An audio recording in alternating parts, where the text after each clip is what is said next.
Copeuch Inversiones, el sitio donde todos pueden invertir, y Universidad Central, 40 años formando personas, presentan Al Pan Pan. En El Mostrador Podcast, debate y conversación para comenzar tu mañana. Al Pan Pan, con Mirna Schindler. Entrevistas con los actores de hoy. El Mostrador, el poder de la independencia.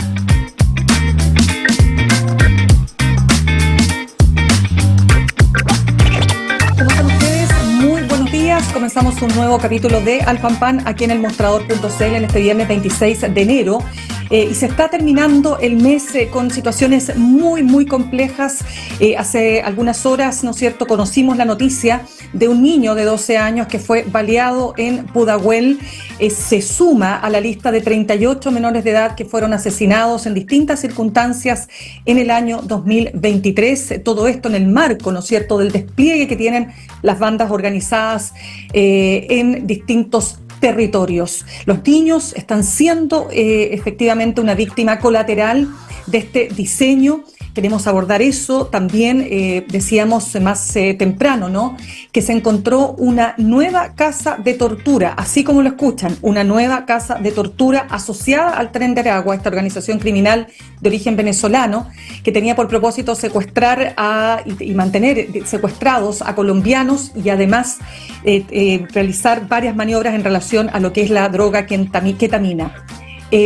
Finalmente, el gobierno enfrenta un nuevo flanco que tiene que ver con un informe de Contraloría que da cuenta de que del total de las pensiones de gracias otorgadas desde enero del 2022 en adelante, hay un porcentaje de personas que habían sido condenadas previamente, previo a esa entrega de la pensión de gracia, condenadas por delitos de alta connotación social, como por ejemplo producción de material de pornografía infantil, homicidios y otros. De esos temas queremos hablar con nuestro siguiente entrevistado, el ministro de Justicia, Luis Cordero. Ministro, muchas gracias por estar con nosotros esta mañana. ¿Qué tal? Buenos días, ¿cómo estás? Muchas gracias, ministro. Ministro, vamos a partir, por cierto, con este tema que yo planteaba porque realmente es preocupante. Quiero saber, más allá de que no es directamente de su cartera, pero necesito preguntarle qué antecedentes maneja usted respecto de este nuevo caso de un crimen, ¿no es cierto?, de un niño de 12 años, esta vez en Maipú. Perdón, en Pudahuel. Los antecedentes, por lo menos que manejo el Ministerio de Justicia, son más o menos los que usted ha indicado.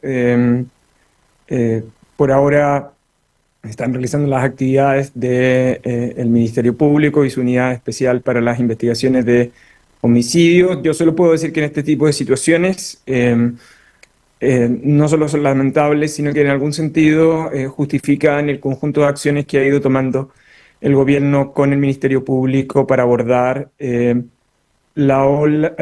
conjunto de homicidios que han venido ocurriendo en el último tiempo. Y el efecto colateral, como usted ha indicado, es que se esté comprometiendo a niños, niñas, como víctimas colaterales de circunstancias de estas características, da cuenta todavía la mayor gravedad.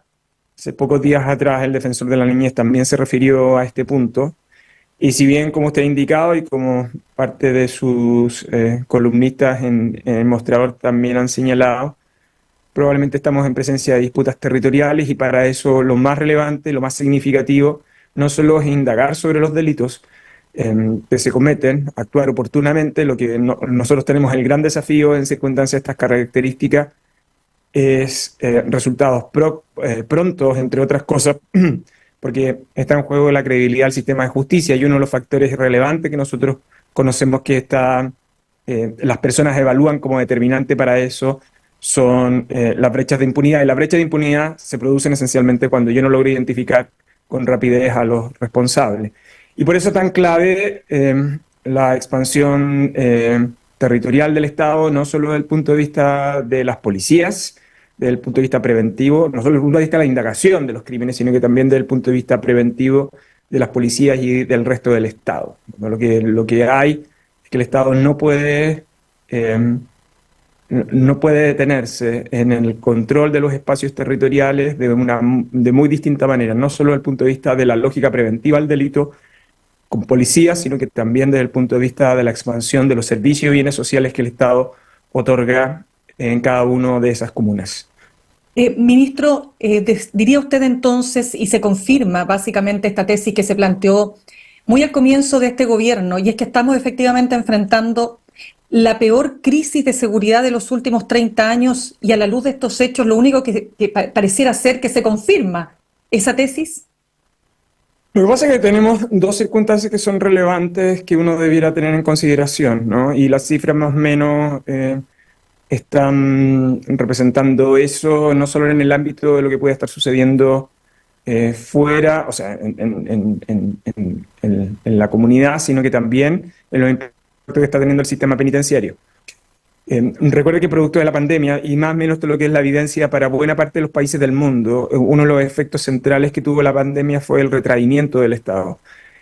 Por razones estrictamente sanitarias, las personas quedaron imposibilitadas de circular y en consecuencia los focos de la actividad, por ejemplo, de las policías, fue contribuir al control de las políticas sanitarias. Eso tuvo otro tipo de impactos también, que fueron los casos de inversión pública, etc. Lo que sabemos hasta ahora, y que está ampliamente documentado, es que eso lo que produjo, entre otras, es que otros sujetos coparon esos espacios, y eso fue concurrente con la participación de organizaciones criminales que, en algún sentido, lo que hicieron fue cubrir esa brecha que habitualmente estaba cubierta por el Estado. La normalización post-pandemia, el efecto que produce es, de nuevo, la ocupación del Estado, pero con una tensión inevitable ahora de organizaciones criminales que distribuyeron el territorio de alguna manera. Y las tensiones que se han ido produciendo en el último tiempo probablemente dan cuenta de eso, como lo han señalado las indicaciones de la policía y del Ministerio Público. ¿Qué efecto esto tiene en la cárcel, ¿no? Que es el otro aspecto que es relevante. Desde aproximadamente 18-19 meses, el país ha tenido un aumento anormal del crecimiento de la población penal, como nunca lo había tenido antes en la historia penitenciaria chilena, por lo menos desde que tenemos estadísticas robustas al respecto. En aproximadamente 18-19 meses, desde finales del 2021 empezaron a mostrar esa tendencia, pero ya luego, hace un año fue bien significativa. Pasamos de 39.000, casi 40.000 personas privadas de libertad a 53.000 personas de libertad, que es en la actualidad. Para que quienes nos ven tengan claridad, la capacidad del sistema penitenciario es una capacidad de plaza de aproximadamente 41.000. El país había administrado antes de este periodo 5 o 6 años de estabilidad del sistema penitenciario después de la crisis del año 2010. El periodo anterior en que el país tuvo un aumento significativo de personas privadas de libertad fue entre el 2015 y el 2010, que pasamos de 38.000 a 54.000, con un número de plazas menor, por cierto, es decir, un problema de hacinamiento bien significativo, pero que en general los especialistas han atribuido ese aumento en esos 5 años a la entrada en vigencia de la reforma procesal penal, y en consecuencia que el sistema procesó casos muy rápido y condenó personas muy rápido, y por lo tanto ese aumento se debió a eso. Lo que tenemos hoy no se da así. Hay 3 hipótesis por las cuales ese aumento puede estar explicando. El primero es que el sistema legal chileno ha ido rigidizando el sistema de penas, ha ido llevando a cumplimiento efectivo, y en tercer lugar ha ido restringiendo las competencias de los jueces en algunos ámbitos discrecionales de determinación, sobre todo medidas cautelares. Lo segundo es que la prisión preventiva ha aumentado significativamente. Esto tiene impacto en determinada población, delitos y regiones que ya le podré explicar en detalle. Y el aumento de la prisión preventiva hoy día está dándose en un nivel tal que el número de personas privadas de libertad llega a cerca del 40% en prisión preventiva, que es una medida cautelar, pero que hoy se está utilizando, podría estar utilizándose como pena anticipada. Es como que volviéramos al sistema antiguo. Pero el tercer factor es la violencia de los delitos, ¿no? Hay delitos más violentos y eso tiene un impacto. Además tenemos un pequeño cambio en la composición de las personas que están en la cárcel.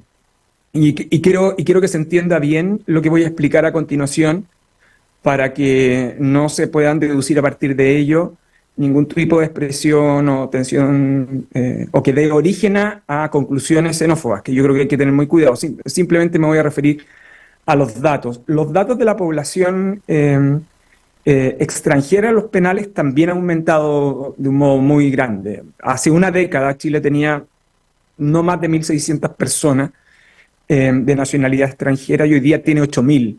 Es decir, el 14% de la población penal en Chile es de nacionalidad extranjera y tenemos fundamentalmente, históricamente, un tipo de nacionalidad que tenía un número importante que era de nacionalidad boliviana, esencialmente por los plazos fronterizos del norte. Pero en los últimos años, en los últimos 5 o 6 años, hay dos nacionalidades que han aumentado muchísimo, que es la colombiana primero y luego la venezolana, poblaciones que antes prácticamente no existían en nuestros centros penales. Los especialistas lo que explican es que este tipo de aumento tiene un impacto en las culturas criminales que se suscitan al interior de las cárceles. Y esto tiene una representación en el norte de un modo muy claro. De hecho, en el norte lo que tenemos son más personas en prisión preventiva que condenadas, ¿no? Ahora, la pregunta es, ¿qué se está haciendo ahí? Y yo creo que eso también es bueno mostrar eso, ¿no? Hasta hace algún tiempo, hasta hace poco tiempo, la verdad, la cárcel era un lugar que se miraba, que la gente cumpliera condena, se confinaba ahí, habían hechos que ocurrían en su interior y que en realidad Gendarmería los indagaba. Y Gendarmería tiene dos grandes unidades relevantes para el país, que es la unidad de inteligencia en los penales y la unidad de investigación criminal. Pero en la medida que fue aportando evidencia a Gendarmería, el Ministerio Público, y esto yo se lo reconozco especialmente al fiscal Valencia, se fue dando cuenta que la cárcel también es un foco de investigación criminal. Eso es muy evidente en el caso de Santiago, donde particularmente el fiscal Armendáriz y el fiscal Barros tempranamente también detectaron este punto. Y hoy día lo que tenemos son focos investigativos en las cárceles, es decir, las cárceles hoy día son espacios de investigación criminal para dos cosas. Uno, para los delitos que se cometen dentro de la cárcel. Y dos, para desbaratar bandas que se cometen, que tienen importancia fuera de la cárcel. Es decir, hay cosas que suceden en la cárcel y que sirven y que son extremadamente útiles para desbaratar bandas en el exterior. Y hoy día el Ministerio Público está trabajando con Gendarmería en focos investigativos en cárceles que para este año se van a expandir. Y por lo tanto, esta paradoja que se da entre aumento de la población penal con estas características también está provocando que el Ministerio Público con Gendarmería focalice la investigación criminal al interior de las cárceles y eso esté logrando cierta eficacia a la investigación criminal afuera.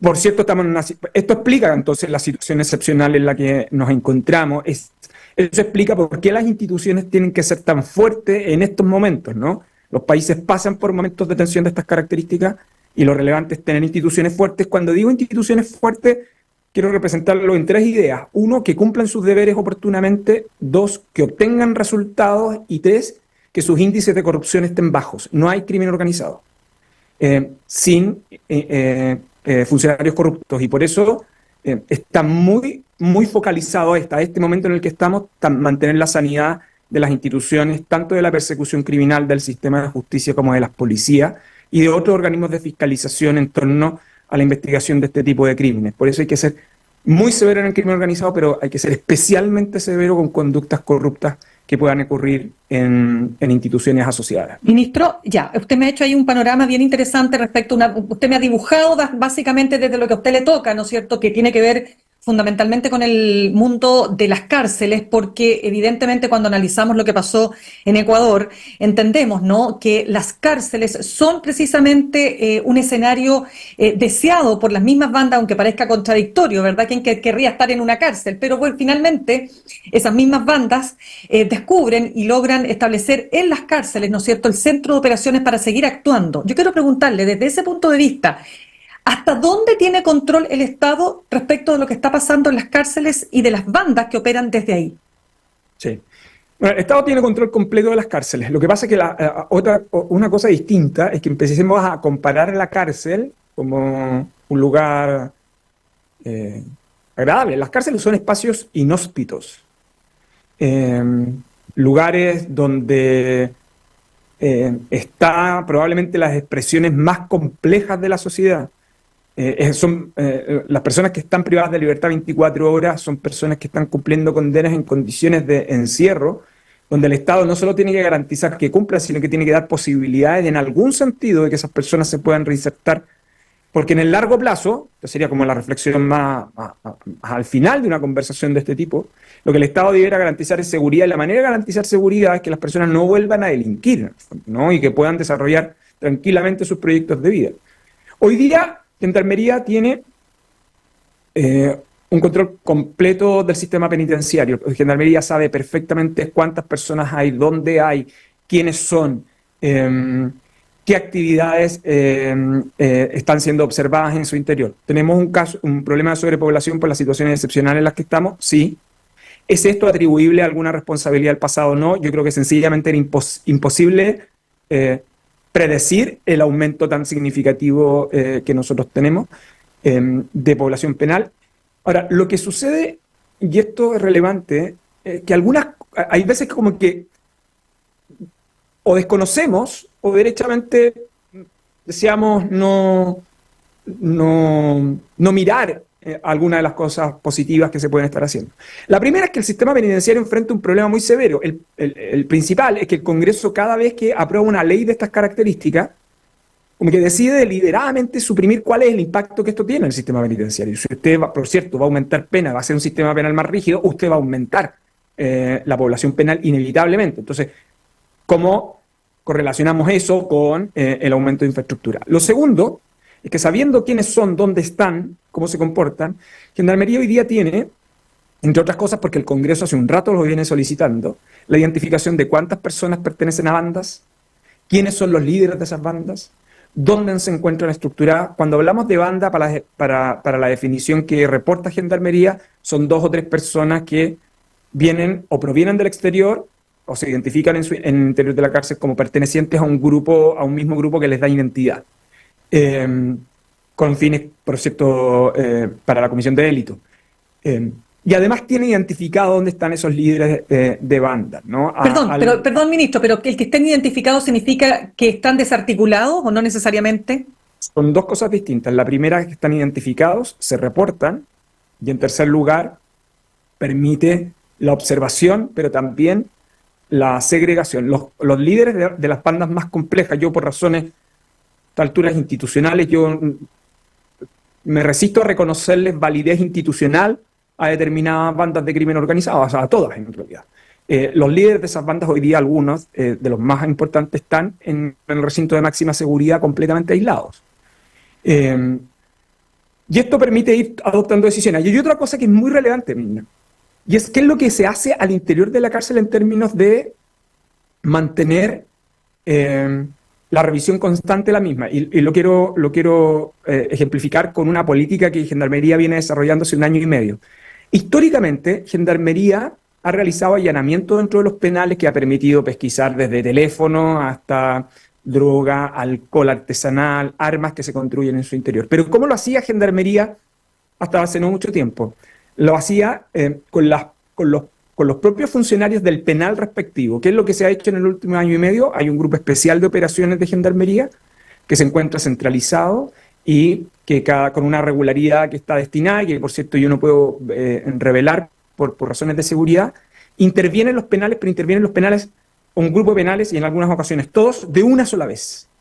Y cuando ingresan, toman el control completo del penal. Por lo tanto, el personal que está ahí no puede tomar ninguna decisión sobre el penal se allana completamente, y eso ha permitido ir aumentando la incautación de teléfonos, droga y una serie de elementos ilícitos.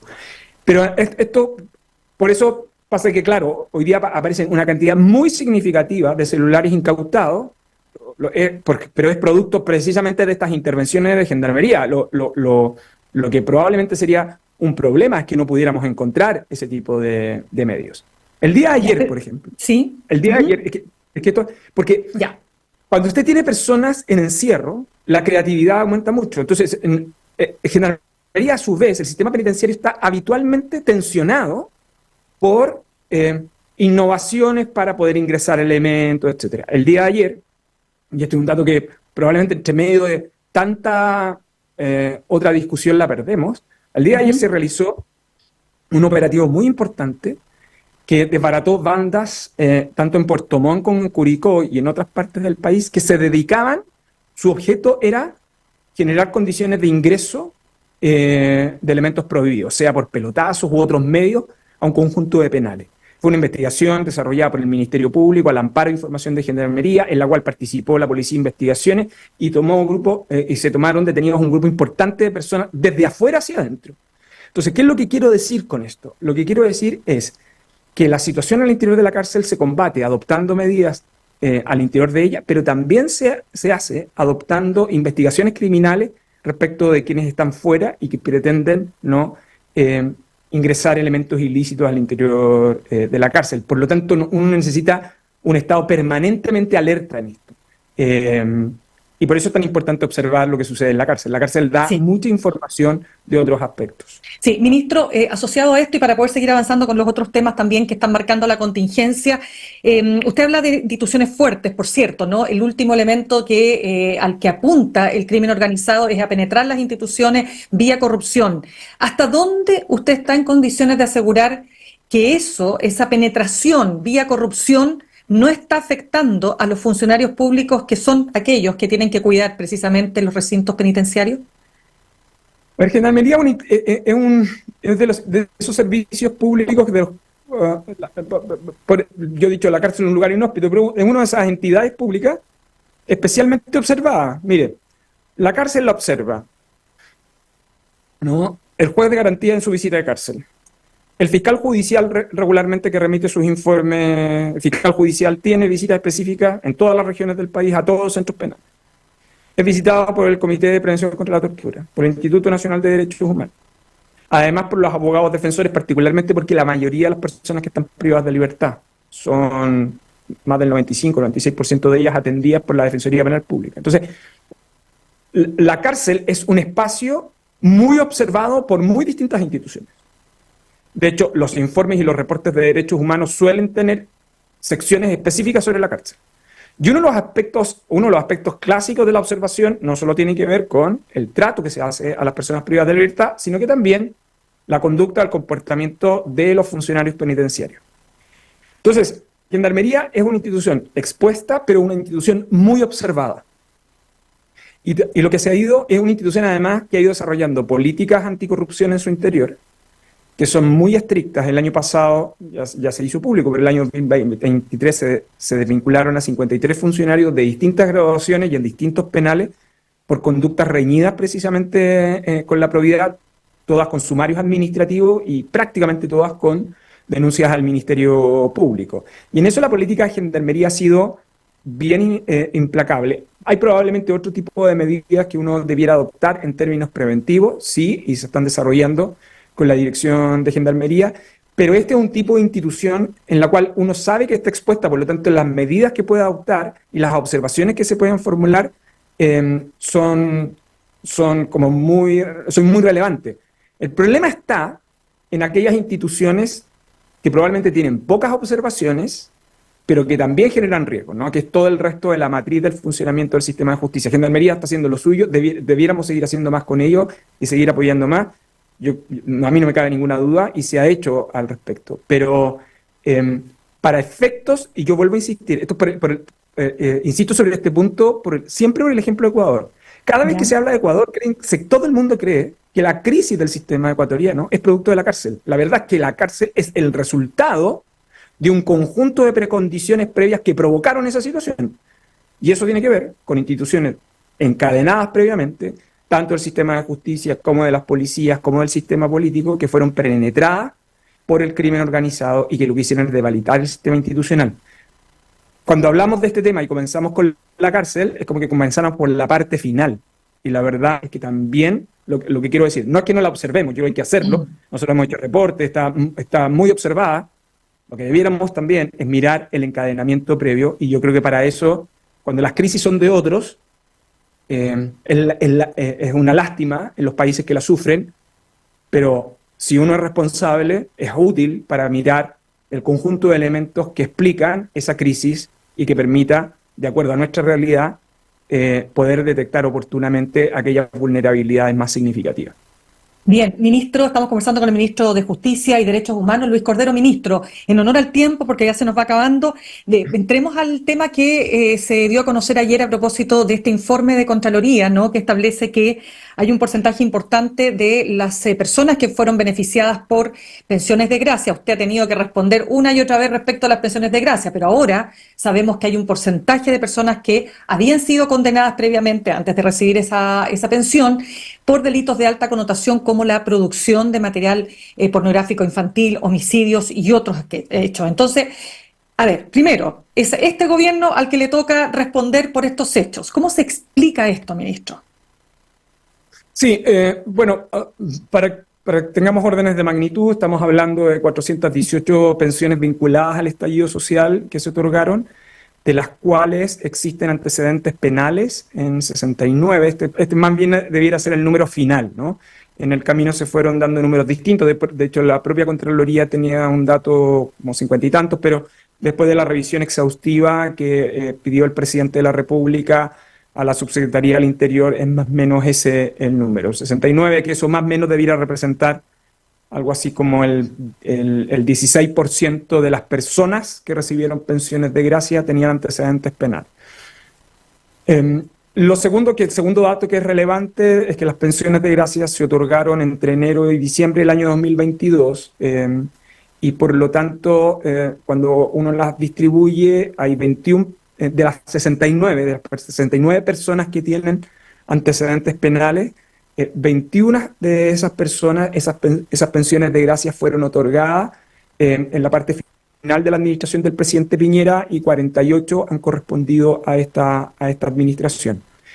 Las razones fundamentales que están detrás de esto, como se ha explicado, es esencialmente que para la tramitación de las pensiones de gracia pero también históricamente, desde que existe el sistema tras la ley del año 1981, no forma parte del procedimiento y no formaba parte del procedimiento el requerimiento de los antecedentes penales de las personas, ¿no? Sino que más bien la calificación a la cual estaba apuntada. Cuando se comenzó a tener conocimiento de que existían personas con antecedentes penales, bueno, lo que hizo el presidente de la República fue instruir, y de hecho el manual actual de la Subsecretaría del Interior vinculado a estos temas exige para la tramitación el acompañamiento de este tipo de antecedentes. Ahora, en ese proceso, por lo tanto, la razón fundamental por la cual hay personas que obtuvieron pensiones de gracia teniendo antecedentes penales es porque no se exigía que se acreditaran ni se acompañaran ningún tipo de elementos vinculados a sus antecedentes penales para el otorgamiento de nuevas pensiones de gracia. Perdón, ministro, ¿y eso pasó en las dos administraciones? ¿Eso pasó en las dos administraciones? No, pero me pregunto, respecto de casos de alta connotación, es decir, los 21 que usted dice que fueron entregados bajo el gobierno del presidente Sebastián Piñera, ¿también estamos hablando de casos graves? Hay un par de casos graves, uno en particular, yo diría, es un caso de abuso sexual que se entrega durante esa administración. Ahora, la razón que explica esto, yo aquí, por favor, no estoy haciendo imputaciones a nada, lo único que estoy diciendo es que hay una cuestión de tramitación estructural. De hecho, cuando usted mira y lee el informe de Contraloría, y yo creo que para eso son las instituciones fuertes también, ¿no? Es que estamos todos relativamente de acuerdo que cuando hay evaluaciones procedimentales que provienen del informe de auditoría de la Contraloría, son útiles con ese fin. Y el informe detecta muy bien el problema procedimental y las tres instituciones vinculadas a esos problemas procedimentales, ¿no? La Subsecretaría del Interior, la Comisión Asesora Presidencial para las Pensiones de Gracia y el Instituto Nacional de Derechos Humanos. Ya, y ahí quiero preguntarle entonces, la primera medida que tomó el gobierno ayer, entiendo, fue revocar la pensión de gracia a la persona que aparece, ¿no es cierto?, condenada por almacenamiento de pornografía infantil. ¿Es así? Pornografía infantil. Así es. La ministra Toa lo anunció, lo informó ayer, y es un decreto que está en trámite que el presidente dejó suscrito el día viernes de la semana pasada. ¿Y por qué no se hizo lo mismo respecto de las personas que están condenadas por homicidio? Y se lo planteó por una razón muy simple. De las 69, el presidente, cuando ordenó la revisión completa, la manera en que se estaba haciendo la revisión es previo informe de la Comisión Asesora Presidencial, que es la misma que recomienda las pensiones de gracia, aunque esta es de una composición distinta, pero desde el punto de vista orgánico, la Comisión asesora presidencial de pensiones de gracia, que son las que recomiendan las pensiones de gracia, se le requirió informe para esas 69 y sobre la base de las evaluaciones que la comisión realiza, la propuesta al presidente en torno a cada una de ellas. En el caso de este caso en particular, el de pornografía infantil, fue un caso que se le informó al presidente. El presidente consideró que ese caso, por su gravedad, tuviera especial atención y por eso fue la primera decisión que adoptó. Esta semana debieran terminar las evaluaciones del resto de los casos para que la recomendación pase al presidente y el presidente tome la decisión en los próximos días. Ya, ministro, porque usted habla de, claro, una normativa que está presente y que hace que no se revisen las condenas, que si hubo condenas no se revisen esas condenas. Pero también hay 10 beneficiarios de la pensión de gracia que no presentaban antecedentes médicos o bien respaldos que correspondían a certificados médicos poco legibles. Es decir, se habla de una negligencia también en este marco, ¿no es cierto?, en cuanto a los requisitos que se pedían para validar, ¿no?, que las lesiones ocurridas en el contexto del estallido social fueran reales y verdaderas. Entonces, ¿hay ahí también una responsabilidad? La Contraloría en ese punto yo creo que es bien claro. Yo en este tipo de cosas creo que hay que remitirse al informe de auditoría, que es la manera en que nosotros entendemos que hay un tercero independiente que formula la observación. Ahí pasan dos cosas que creo que son relevantes. La primera es que son antecedentes incompletos y por eso Contraloría solicita a la subsecretaría que pida la complementación de esos antecedentes al Instituto Nacional de Derechos Humanos, que es donde originalmente se habían hecho esas presentaciones. En base al informe de auditoría, la subsecretaría del Interior y la comisión asesora ha requerido esos complementos e informes al Instituto Nacional de Derechos Humanos con la finalidad también de adoptar una decisión respecto a esas personas, si estaba o no estaba acreditado el menoscabo que exigía la glosa presupuestaria que reguló esto para el otorgamiento de estas pensiones. Ministro, y independiente de este caso y de lo que hemos conocido en estas últimas horas, el propio Partido Comunista que ha sido bastante crítico respecto de revocar las pensiones de gracia, incluso ha anunciado que va a ir a la Corte Interamericana de Derechos Humanos. Pero yo le pregunto a usted, con estos datos, con estos antecedentes, ¿en qué queda aquello? Es decir, ¿puede una persona con este tipo de delitos a cuestas, pero que fue objetivamente, ¿no es cierto?, afectada en sus derechos humanos, ¿no? Porque todo esto es bien complejo, pero toda persona tiene derechos humanos independiente de si ha cometido delitos o no, ¿puede seguir recibiendo una pensión de estas características? ¿No debiera revocársela? ¿No debiera, perdón, ministro, para cerrar, no debiera definitivamente terminarse con estas pensiones de gracia y establecer otro mecanismo, otro instrumento de compensación ante hechos como estos? Bueno, voy a responder su pregunta, pero además no quiero dejar pasar su reflexión final, porque creo que es importante. En relación a lo primero, yo diría que el presidente ya definió los criterios, el gobierno los ha transmitido a aquellas personas que tienen daño acreditado por haber sido víctimas de violación de derechos humanos, violencia estatal fundamentalmente, por ejemplo, aquellas personas que han tenido mutilación ocular. La pensión atendía a la naturaleza y la causa a la cual estaba vinculada, esa pensión se encuentra justificada. El problema, sin embargo, está en los otros ámbitos, y yo creo que la parte final de su reflexión, en mi opinión, apunta en un sentido correcto y se me permite salir de las pensiones del Estado. Porque esto permite. Las pensiones de gracia, desde que se crearon, desde que están reguladas legalmente en el 1981, el país antes tenía una regulación muy antigua que era reglamentaria. Ha servido por muy distintos propósitos. Uno, por cierto, los dos reconocidos en la ley, que son el reconocer los aportes significativos al país, y el segundo en aquellas personas que sufren de algún tipo de invalidez, y esto es por eso es como una gracia, ¿no?, de la figura presidencial o del sistema presidencial vinculado a el otorgamiento de un determinado tipo de fondos. Sin embargo, con los años, las pensiones de gracia se han ocupado para otros fines, por ejemplo, para resolver conflictos sociales. Hay pensiones de gracia que provienen de conflictos con trabajadores portuarios o por casos de cambios o transformaciones en una comunidad producto de factores productivos, que serían los casos de NACAR, por ejemplo, o bien que han apuntado a reparar circunstancias que para el país eran emblemáticas. El caso de los 33 mineros de la mina San José es otro ejemplo, ¿no? Es decir, además del propósito original, con posterioridad al Estado, en muy distintas administraciones y por largos años, la ha utilizado o para resolver conflictos sociales o para reparar de alguna otra manera un daño. Esto fue otro ejemplo, ¿no? Mediante una glosa.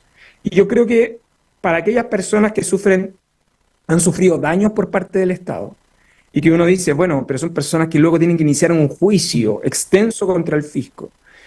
Una de las alternativas en el derecho comparado, y que Chile lo ha estado explorando a propósito de otros temas, en el caso de femicidio, por ejemplo, es que el Estado tenga fondos indemnizables, es decir, que sean personas que puedan recurrir a fondos establecidos por el Estado con ese fin, es decir, que no dependan de la gracia de la tramitación de una pensión que tiene márgenes de discrecionalidad que se pueden utilizar de modo indebido, en el fondo, ¿no? Yo creo que la experiencia de este proceso, mirando además retrospectivamente, porque además uno de los temas que era bien relevante, que tenía especial preocupación el Ejecutivo, es definir el criterio acá que fuera muy asociado a los aspectos y a las irregulares actividades que se pudieron haber detectado acá, pero también es muy relevante que el criterio que se define acá puede tener efectos hacia atrás, y por eso había que ser especialmente quirúrgico con el fundamento de el retiro de pensiones de gracia o los actos que van a ser dejados sin efecto por parte del Ejecutivo en esta parte. De todas maneras, ministro, va a tener consecuencias en pensiones de gracia otorgadas en otros ámbitos, otro tipo de razones. Ministro, pero de todas maneras, una de las cosas que ha cuestionado la oposición es todo lo que ha demorado el gobierno y el presidente puntualmente para revocar. Es decir, desde que estalló el caso, antes de estos hechos que se conocen ahora, pero desde que estallaron los otros hechos relativos a las pensiones de gracia, lo que dice la oposición, ¿por qué se ha demorado tanto el presidente? Si tiene la facultad de revocar, ¿tiene que ver con las tensiones internas y particularmente con el Partido Comunista?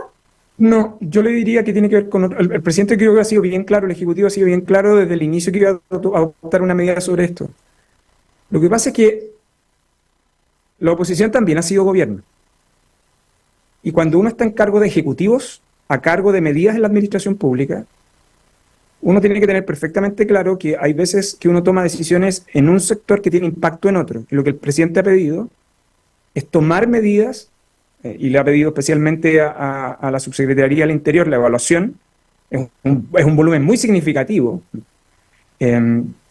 para poder tomar no solo la medida de revocación, sino que además con un estándar que sea replicable en otros casos y que no se extienda indebidamente en otros.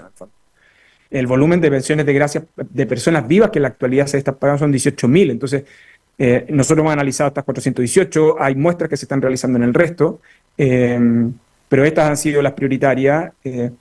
Y yo creo que yo logro entender la dinámica gobierno-oposición en el debate político, pero yo creo que siempre uno tiene que tener en consideración que las decisiones ejecutivas del Estado deben adoptarse con estándares verificables y con cierto nivel de responsabilidad. El presidente anunció hace bastantes semanas atrás que esto se iba a hacer. Pero esto no es llegar y procesar información de un día para otro. Y yo creo que en eso también uno tiene que evaluar que lo que señaló el presidente se esté cumpliendo y que es lo que se ha estado haciendo. Y las medidas se están adoptando y se van a seguir adoptando en los próximos días. Lo demás me parece que es parte del debate legítimo de la política, pero creo que no hay que perder de perspectiva que uno está sentado en cargos de responsabilidad ejecutiva. Cuando uno está en la administración pública, cuando está en el gobierno, eso tiene una posición muy distinta a cuando se está en el Parlamento, simplemente por las responsabilidades que uno tiene asociadas. Así que yo me quedo con el hecho de que el presidente dio las instrucciones debidas, el Ministerio del Interior ha estado instruyendo los procedimientos y los actos se están comenzando a dictar. Ya pues, ministro, se nos acaba el tiempo. Ministro Luis Cordero, ministro de Justicia y Derechos Humanos, muchas gracias por haber estado con nosotros esta mañana. Buen día, buen fin de semana. Que tenga, muchas gracias igualmente. Saludamos a nuestros auspiciadores. Ahorrar cotidianamente se puede y de forma organizada, rápida y online con Ahorrando, la nueva funcionalidad de tu app Copeuch, en donde puedes programar ahorros de manera fácil y entretenida, eligiendo tus propias reglas y metas. Haz que el ahorro sea parte de tu vida con Ahorrando de Copeuch. Más información en copeuch.cl. Universidad Central, 40 años formando personas. Ven a vivir la experiencia USEN para los que buscan avanzar. Posgrados USEN, acreditada y adscrita a gratuidad. Conoce más en posgradosusen.cl. Y no te pierdas todos los días a partir de las 7:30 de la mañana, Clic AM, tu dosis diaria de actualidad. Lo más importante para comenzar la jornada con información y opinión No lo olvides, todos los días a partir de las 7:30 en nuestros canales de YouTube y Spotify con Alejandro Repening. Vamos a un corte y estaremos conversando al regreso con la diputada por la región del Biobío, jefa además de la bancada de Demócratas, Joana Pérez. Ya regresamos. En instantes, una nueva entrevista en Al Pan Pan con Mirna Schindler por El Mostrador Podcast, el poder de la transparencia.